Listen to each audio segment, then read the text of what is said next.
Chapter 1. The Broken Ride. The sun peeked through a thin layer of mist that clung stubbornly to the hills. The road, winding between towering trees, led to a small European town. From a distance, it looked like a picture-perfect postcard. Cobblestone streets, houses with sloping roofs, and a church spire that pierced the sky. Mark Weston wasn't looking for adventure. He was on a cycling trip to clear his head, to leave his hectic city life behind, if only for a few weeks. The town of Moreau wasn't even on his itinerary. It was just a convenient spot to refill his water bottle and grab a coffee before continuing his journey. But as soon as he entered the town's quiet square, something felt off. It wasn't just the silence, though that was unsettling too. There were no children playing, no chatter from open windows, no footsteps echoing on the cobblestones. The place felt paused, as if holding its breath. Mark pedaled slowly through the square, his tires crunching on the uneven stones. Just as he reached the edge of the square, his bike jolted with a sharp clank. He looked down. The chain had slipped, hanging uselessly from the gears. "Perfect," he muttered, leaning the bike against a bench.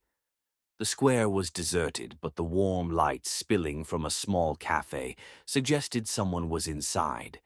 As Mark moved toward it, a voice stopped him. "Need help?" He turned to see an older man standing in the cafe doorway, wiping his hands on a stained apron. His face was weathered, his eyes sharp and calculating. "My bike," Mark said, motioning to the limp chain. The chain came off. The man nodded slowly, as if processing more than just the words. "There's a hostel down the street," he said. "Greta runs it. €8 a night and coffee in the morning. Maybe someone there can take a look." Mark hesitated. "No bike repair shop?" The man chuckled darkly. "Not around here."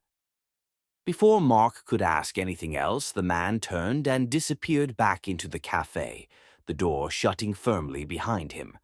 The hostel was an old, creaky building with faded shutters and a door that groaned in protest as Mark pushed it open. Inside, the air smelled faintly of dust and wood polish.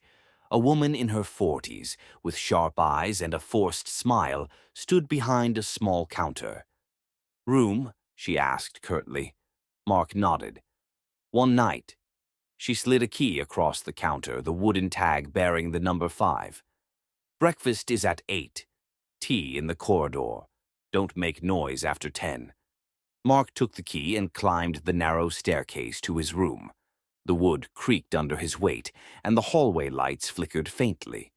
His room was small but tidy, with a single bed, a desk, and a window that overlooked the forest.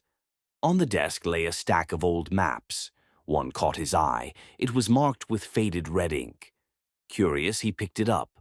The markings seemed random at first, but one spot was circled heavily. Next to it, someone had scrawled a warning. "Do not go to the abandoned mine. Some paths are best left forgotten." A chill ran down Mark's spine. He set the map down and looked out the window.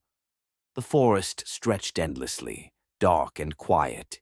The mist from earlier had thickened, curling around the trees like smoke. He couldn't shake the feeling that someone or something was watching him.